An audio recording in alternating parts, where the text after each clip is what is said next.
வணக்கம். நீங்கள் இணைந்திருப்பது சமூகத்தின் மதிய நேர பிரதான செய்திகளோடு இணைந்து கொள்ளும் நான் டோரின் புஷ்பராஜா. விரிவான செய்திகளுக்குள் செல்வதற்கு முன்னதாக முதலில் தலைப்புச் செய்திகள். ட்ரம்புடன் மீண்டும் பேச்சுவார்த்தையை ஆரம்பியுங்கள், ஒத்துழைப்பு வழங்க தயார், ஹெர்ஷடி சில்வா அறிவிப்பு. வெளியான சாதாரண தர பரீட்சை பெறுபவர்கள் 2,37,026 மாணவர்கள் உயர்தரத்திற்கு தகுதி. உள்நாட்டு பால்மாவின் விலையும் அதிகரிக்குமா? வெளியான அறிவிப்பு. அனுர அரசின் மின்சார சபை சட்ட மூலம் நன்மை பயக்கக்கூடியதாக இல்லை, பிரதான எதிர்க்கட்சி குற்றச்சாட்டு. பாகிஸ்தான் அதிகாரிகள் நடத்திய அதிரடி தேடல், இலங்கையர்கள் 149 பேர் கைது. வடக்கில் அரசு இயந்திரத்தின் அடாவடிகள் எல்லை மீறுகிறது, சபா குகதாஸ் குற்றச்சாட்டு. வீட்டில் உறங்கிக் கொண்டிருந்தவர் மீது துப்பாக்கிச்சூடு, பாணந்துறையில் அதிகாலை பரபரப்பு. இந்தியாவின் ஒரு பகுதியாக மாறி வரும் இலங்கை, பலி கொடுக்கப்படும் பொது சுகாதாரம். புது ஏகொட சுட்டிக்காட்டு. உயிரை மாய்க்க முயன்ற 94 வயது முதியவர் விரைந்து காப்பாற்றிய படையினர். பிரதான அனுசரணை வழங்குவோர் VT கேஷ் அண்ட் கேரி மற்றும் VT சூப்பர் ஸ்டோரின் ஓன் பிராண்டான கல்யாணி அன்னபூரணி பிராண்டின் சகலவிதமான பொருட்கள் மற்றும் இலங்கை இந்திய காய்கறிகள், பழ வகைகள், சிறு தானியங்கள், எண்ணெய் வகைகள், பூஜை பொருட்கள், அன்றாட வாழ்விற்கு தேவையான அனைத்து விதமான பொருட்களையும் ஒரே இடத்தில் பெற்றுக்கொள்ள இன்றைய நாடுங்கள். VT கேஷ் அண்ட் கேரி மற்றும் VT super store, Paris La Chapelle. இலங்கைக்கு விதிக்கப்பட்ட வரியை 44%இலிருந்து 30% குறைப்பதாக அமெரிக்கா அறிவித்துள்ளமை வரவேற்கத்தக்க விடயமாகும். இதனை சிறந்த ஆரம்பமாக கருதி மீண்டும் அமெரிக்காவுடன் பேச்சுவார்த்தைகளை முன்னெடுக்க வேண்டும் என ஐக்கிய மக்கள் சக்தியின் பாராளுமன்ற உறுப்பினர் கலாநிதி ஹெர்ஷடி சில்வா தெரிவித்தார். அரசியலுக்கு அப்பால் இந்த விடயத்தில் அரசாங்கத்துக்கு முழுமையான ஒத்துழைப்பினை வழங்க தயாராக உள்ளதாக அவர் தெரிவித்தார். நேற்று விசேட அறிக்கை ஒன்றை வெளியிட்டு அவர் இவ்வாறு தெரிவித்தார். இலங்கையும் போட்டித்தன்மைக்கு உள்வாங்கப்பட வேண்டுமெனில் எம்முடன் போட்டியிடும் அமெரிக்காவின் சந்தையில் உள்ள ஏனைய நாடுகளுக்கு விதிக்கப்பட்டுள்ள வரி தொடர்பில் சிந்திக்க வேண்டும். எம்முடன் அதிக போட்டித்தன்மை கொண்ட நாடு வியட்நாமுக்கு 20%, பங்களாதேஷுக்கு 35% வரி விதிக்கப்பட்டுள்ளது. இந்த நிலையில் பங்களாதேஷ் தற்போதும் அமெரிக்காவுடன் பேச்சுவார்த்தைகளை முன்னெடுத்து வருகிறது. இது ஜேவிபி அரசாங்கமா அல்லது ஐக்கிய மக்கள் சக்தி, ஐக்கிய தேசிய கட்சி அரசாங்கமா என்பது எமது கவலை அல்ல. அனைத்து தரப்பினரும் ஏற்றுமதி தொழில்துறையுடன் தொடர்பு பட்டுள்ளனர். 3,60,000 தொழிலாளர்கள் ஆடை ஏற்றுமதி துறையை சார்ந்தவர்களாக உள்ளனர். மேலும் 5,50,000 தொழிலாளர்கள் மறைமுகமாக இத்துறையுடன் தொடர்பு பட்டுள்ளவர்களாக உள்ளனர். எனவே நாம் அரசியலை புறந்தள்ளி நாட்டிற்கு முன்வர வேண்டும் என்றார். 2024 ஆண்டு கல்வி பொதுத்தராதர சாதாரண தர பரீட்சை பெறுபவர்களின்படி 2,37,026 மாணவர்கள் உயர்தர கல்விக்கு தகுதி பெற்றுள்ளதாக பரீட்சை ஆணையாளர் நாயகம் AKS இந்திகா குமாரி தெரிவித்தார். இது பரீட்சைக்கு தோற்றிய மாணவர்களின் எண்ணிக்கையில் 73.45%. அனைத்து பாடங்களிலும் 9A சித்திகளை பெற்ற 13,392 மாணவர்கள் உள்ளதாக பரீட்சை ஆணையாளர் நாயகம் தெரிவித்தார். இது மொத்த மாணவர்களின் எண்ணிக்கையில் 4.15%. 2024 சாதாரண தர பரீட்சை கடந்த 2025 மார்ச் மாதம் 17ஆம் தேதி முதல் 26ஆம் தேதி வரை நாடு முழுவதும் 3,664 பரீட்சை மத்திய நிலையங்களில் நடைபெற்றது. இதில் 4,74,147 மாணவர்கள் தோற்றிருந்த நிலையில் 3,98,182 பேர் பாடசாலை விண்ணப்பதாரர்களாவர். மேலும் பரீட்சை பெறுபவர்கள் தொடர்பாக ஏதேனும் விசாரணைகள் தேவைப்பட்டால் பரீட்சை திணைக்களத்தின் அவசர தொலைபேசி இலக்கமான 1911க்கு அழைப்பதன் மூலமோ அல்லது பாடசாலை பரீட்சைகள் ஒழுங்கமைப்பு மற்றும் பெறுபவர்கள் கிளையின் தொலைபேசி இலக்கங்களான 0112785922 அல்லது 0112784208 அல்லது 0112786616 மற்றும் 0112784537 ஆகியவற்றின் மூலமோ விசாரணைகளை மேற்கொள்ளலாம். இந்த நிலையில் 2025ஆம் ஆண்டுக்கான உயர்தர பரீட்சை எதிர்வரும் நவம்பர் மாதம் 10ஆம் தேதி முதல் டிசம்பர் மாதம் 5ஆம் தேதி வரை இடம்பெறவுள்ளதாக பரீட்சை ஆணையாளர் நாயகம் AKS இந்திகா குமாரி தெரிவித்துள்ளார். இதேவேளை 2025ஆம் ஆண்டிற்கான சாதாரண தர பரீட்சை 2026ஆம் ஆண்டு பிப்ரவரி மாதம் நடைபெற உள்ளதாக அவர் தெரிவித்தார். உள்நாட்டில் உற்பத்தி செய்யப்படும் பால்மாவின் விலையை அதிகரிப்பதற்கு நடவடிக்கை எடுக்கப்படவில்லை என மில்கோ நிறுவனத்தின் தலைவர் கே மஜீவ கோட்டாபாய தெரிவித்தார்.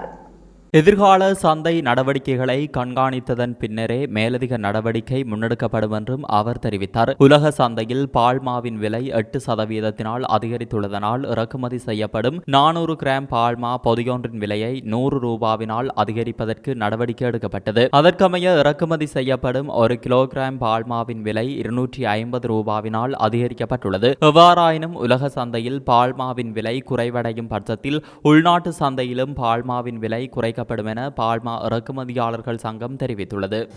திருத்தப்பட்டு மின்சார சபை சட்டம் மூலம் மின்சார சபைக்கோ அதன் ஊழியர்களுக்கோ அல்லது பாவனையாளர்களுக்கோ எந்த வகையிலும் நன்மை பயக்கக்கூடியதாக இல்லை என ஐக்கிய மக்கள் சக்தியின் பாராளுமன்ற உறுப்பினர் அஜித் பி பெரேரா தெரிவித்தார். களுத்துறையில் நேற்று ஊடகங்களுக்கு கருத்து வெளியிடும் போது இதனை தெரிவித்த அவர் மேலும் குறிப்பிடுகையில், புதிய மின்சார சபை சட்டம் நடைமுறைப்படுத்தப்படும் என ஜனாதிபதி தேர்தலின் போது தேசிய மக்கள் சக்தி வாக்குறுதி அளித்தது. தேசிய சொத்துக்களை பாதுகாக்கும் அதேவேளை மின்சார கட்டணத்தை குறைக்கக்கூடியவாறு குறித்த சட்டம் தயாரிக்கப்படும் என்று அரசாங்கத்தால் வாக்குறுதி அளிக்கப்பட்டது. தற்போதைய அரசாங்கம் முன்வைத்துள்ள சட்ட மூலம் தொடர்பில் மேல் நீதிமன்றத்தினால் கடுமையான திருத்தங்கள் பகிர்ந்தளிக்கப்பட்டுள்ளன. திருத்தப்பட்ட சட்ட மூலம் மின்சார சபைக்கோ அதன் ஊழியர்களுக்கோ அல்லது பாவனையாளர்களுக்கோ எந்த வகையிலும் நன்மை பயக்கக்கூடியதாக இல்லை. இது தொடர்பில் நாம் நீதிமன்றத்திலும் பாராளுமன்ற தெரிவு குழுக்களிலும் தெளிவுபடுத்தி இருக்கின்றோம். நாட்டில் எவ்வாறான தீர்மானங்கள் எடுக்கப்பட வேண்டும் என்று சர்வதேச நாணய நிதியம் எழுதி கொடுக்கவில்லை. பொருளாதாரத்தில் பாதிப்பை ஏற்படுத்தாத தீர்மானங்களை நடைமுறைப்படுத்துமாறு மாத்திரமே நாணய நிதியம் தெரிவித்துள்ளது. நாணய நிதியத்தின் வேலை திட்டம் என்ன என்பதை அரசாங்கம் தெளிவாக புரிந்து கொள்ள வேண்டும் என்றார். பாகிஸ்தானின் பைசலாபாத்தில் உள்ள மோசடி அழைப்பு மையம் ஒன்றில் பாகிஸ்தான் அதிகாரிகள் நடத்திய தேடுதலின் போது இலங்கையர்கள் 2 உட்பட 149 பேர் கைது செய்யப்பட்டுள்ளனர். இதனை பாகிஸ்தானிய தேசிய சைபர் குற்றப்புலனாய்வு நிறுவனம் உறுதிப்படுத்தியுள்ளது. இந்த மோசடி அழைப்பு மையத்தில் அதிக வருமானம் தரும் முதலீட்டு வாய்ப்புகள் என்ற போர்வையில் பெரும்பாலானோர் ஏமாற்றப்பட்டு பெரும் தொகை மோசடி செய்யப்பட்டதாக குற்றம் சுமத்தப்பட்டுள்ளது. கைது செய்யப்பட்டவர்களில் 78 பாகிஸ்தானியர்கள், 48 சீனர்கள், 8 நைஜீரியர்கள், 4 பிலிப்பைன்ஸ் நாட்டவர்கள், 6 பங்களாதேஷ் பிரஜைகள், 2 மியான்மர் நாட்டவர்கள், 1 சிம்பாப்வே நாட்டவர் மற்றும் 2 இலங்கையர்கள் அடங்குகின்றனர். தமிழர் தாயகத்தில் வடக்கு மாகாணத்தில் அரசு இயந்திரத்தின் பல்வேறு திணைக்களங்கள் சட்ட ஒழுங்குகளை மீறி தான் தோன்றித்தனமாக நடந்து கொள்கின்றன என வடக்கு மாகாண சபை முன்னாள் உறுப்பினர் சபா குகதாஸ் தெரிவித்துள்ளார். இதனை தடுக்க அரசாங்கம் ஏன் உடனடி நடவடிக்கைகளை மேற்கொள்ளவில்லை? தடுக்காவிட்டால் அரசின் பின்னணியில்தான் நடக்கிறதா போன்ற கேள்விகளுடன் பாதிக்கப்பட்ட மக்கள் குரல் எழுப்புகின்றனர் எனவும் குறிப்பிட்டுள்ளார். அவர் மேலும் தெரிவிக்கையில், வவுனியா, முல்லைத்தீவு மாவட்டங்களில் வனவள திணைக்களத்தின் ஆதரவுடன் காடுகளை அழித்து புதிய சிங்கள குடியேற்றங்கள் மேற்கொள்வதற்கு நடவடிக்கைகள் தீவிரமாக நடைபெறுகின்றன. வவுனியாவில் போலீசார் தனியார் காணிக்குள் சட்டவிரோதமாக பௌத்த விகாரை கட்ட நிலம் பிடிக்கும் முயற்சியில் ஈடுபட்டுள்ளனர். வடமராட்சி கிழக்கு சுண்டி குளத்தில் கடற்படை நில அளவீட்டில் இறங்கியுள்ளனர். அத்துடன் கள்ள மணல் ஏற்றும் நடவடிக்கையில் போலீசாரின் டிப்பர்களும் ஈடுபடுகின்றன என வடக்கு ஆளுநரின் கூட்டத்தில் நேரடியாக முறைப்பாடு செய்யப்பட்டது. அத்துடன் கடத்தலின் பின்னணியில் போலீசார் உள்ளனர் என்ற குற்றச்சாட்டும் முன்வைக்கப்பட்டுள்ளது. செம்மணி மனித புதைகுழி விவகாரத்தில் வழக்கு தொடுநர்களை புலனாய்வாளர் அச்சுறுத்தல், புதைகுழி உள்ள இடத்தில் மர்ம வாகனம் சுற்றியமை, தென்னிலங்கையில் செம்மணி விவகாரம் தொடர்பில் இனவாதம் பேசுதல், பொய்யான தகவல்களை வெளியிடுதல் போன்ற அடாவடிகளில் பலரும் இறங்கிய அனைவரும் கடந்த ஆட்சியாளரின் காலத்தில் அரசுடனும் இராணுவ புலனாய்வு இயந்திரத்துடனும் இயங்கியவர்கள். அவர்களை தற்போதைய ஆட்சியாளர்களும் பயன்படுத்துகிறார்களா, இல்லையென்றால் ஏன் நடவடிக்கை எடுக்கவில்லை என தெரிவித்தார். பாணந்துறை கிரண பகுதியில் இன்று அதிகாலை நபர் ஒருவர் மீது துப்பாக்கிச்சூடு மேற்கொள்ளப்பட்டுள்ளது. ஹிரண போலீஸ் பிரிவுக்கு உட்பட்ட மாலமுல்லா பகுதியில் அமைந்துள்ள வீடொன்றில் உறங்கிக் கொண்டிருந்த ஒருவரை இலக்கு வைத்தே துப்பாக்கி பிரயோகம் மேற்கொள்ளப்பட்டுள்ளது. அடையாளம் தெரியாத நபர் ஒருவர் குறித்த வீட்டின் ஜன்னலை உடைத்து துப்பாக்கிச்சூடு நடத்திவிட்டு தப்பிச் சென்றுள்ளதாக போலீசார் தெரிவித்தனர். துப்பாக்கிச்சூட்டில் காயமடைந்த நபர் சிகிச்சைக்காக பாணந்துறை வைத்தியசாலையில் அனுமதிக்கப்பட்டுள்ளார். காயமடைந்த நபர் மாலமுல்லாவை சேர்ந்த 32 வயதுடையவர் என அடையாளம் காணப்பட்டுள்ளார். துப்பாக்கிச்சூட்டுக்கான காரணம் மற்றும் சந்தேக நபர்கள் இன்னும் அடையாளம் காணப்படவில்லை. சந்தேக நபரை கைது செய்ய 3 போலீஸ் குழுக்கள் மேலதிக விசாரணைகளை மேற்கொண்டு வருவதாக போலீஸ் ஊடக பிரிவு தெரிவித்துள்ளது. வெள்ளவத்தியில் வீடு வாங்க வேண்டுமா? கோல் ரோட்டிற்கு அருகாமையில் ராயல் டி கன்ஸ்ட்ரக்ஷனால் கட்டப்படும் தொடர் மாடி அடுக்குமுறைகள். முன்பதிவுக்கு இன்றைய முந்துகள். அரசாங்கம் அரசு மருந்து கூட்டுத்தாபனத்தின் கொள்முதல் செயல்முறையை நிராகரித்து இந்தியாவுடன் செய்து கொண்டுள்ள ஒப்பந்தத்தின் மூலம் மருந்து பொருட்களை கொள்வனவு செய்ய நடவடிக்கை எடுத்துள்ளது என்று முன்னிலை சோசலிச கட்சியின் கல்வி செயலாளர் புபத்து ஜெயக்குடு தெரிவித்தார்.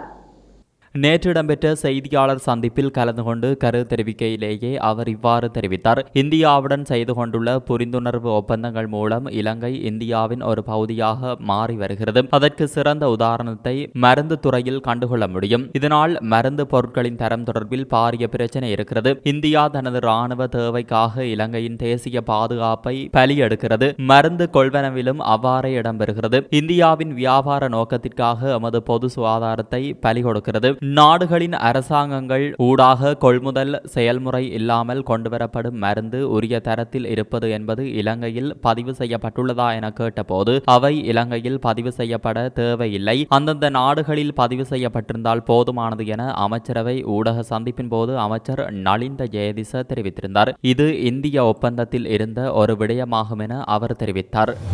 ஆட்டிசம் மற்றும் நரம்பியல் வளர்ச்சி பிரச்சினைகள் உள்ள குழந்தைகளுக்காக பராமரிப்பு நிலையங்களை நிறுவுவதற்கு தேசிய அளவிலான பொறிமுறையை தயாரிப்பதற்கான கூட்டு திட்டத்திற்கான முன்மொழிவை 2 வாரங்களுக்குள் சமர்ப்பிக்குமாறு ஜனாதிபதியின் செயலாளர் அதிகாரிகளுக்கு அறிவுறுத்தினார்.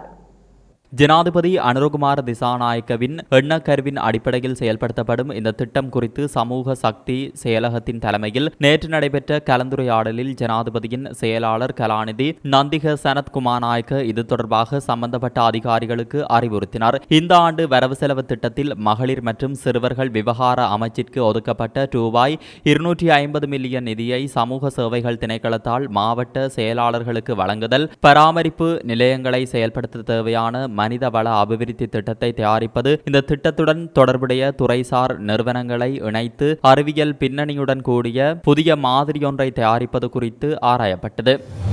கொழும்பு கொச்சிக்கடை புனித அந்தோணியார் தேவாலயத்தில் பெறுமதிமிக்க மடிக்கணினிகள், அலைபேசிகள் உள்ளிட்ட பொருட்கள் திருடி செல்லப்பட்டுள்ளது. அந்தோணியார் தேவாலயத்தில் நேற்று மதியம் இடம்பெற்ற விசேட வழிபாட்டிலேயே இந்த திருட்டு சம்பவம் இடம்பெற்றுள்ளது. இது தொடர்பிலான வெளியான சிசிடிவி காணொளியில் தேவாலயத்தில் வழிபாட்டில் ஈடுபட்ட நபர் ஒருவரின் பொருட்களை அங்கு வழிபாட்டில் ஈடுபட வந்த மற்றொரு நபர் திருடிச் சென்றுள்ளது அவதானிக்கப்பட்டுள்ளது. இதன்போது 2 மடிக்கணினிகள், பெறுமதிமிக்க அலைபேசி, கடவுச்சீட்டு, பிறப்பு சான்றிதழ் உள்ளிட்ட முக்கிய ஆவணங்கள் மற்றும் பணப்பை ஆகியவை திருடப்பட்டுள்ளன என்று அதன் உரிமையாளர் தெரிவித்துள்ளார். சந்தேக நபர் பொருட்களை திருடிச் செல்வது சிசிடிவி காணொளி வழியாக அவதானிக்கப்பட்டுள்ளது. அந்த காணொளியில் உள்ள சந்தேக நபரை கண்டுபிடிக்க உதவுமாறு மக்களின் உதவியை உரிமையாளர் கோரியுள்ளார். அத்துடன் இது தொடர்பில் போலீசாருக்கும் முறைப்பாடு பதிவு செய்யப்பட்டுள்ளது. முறைப்பாட்டிற்கு அமைய போலீசார் விசாரணைகளை முன்னெடுத்து வருகின்றனர்.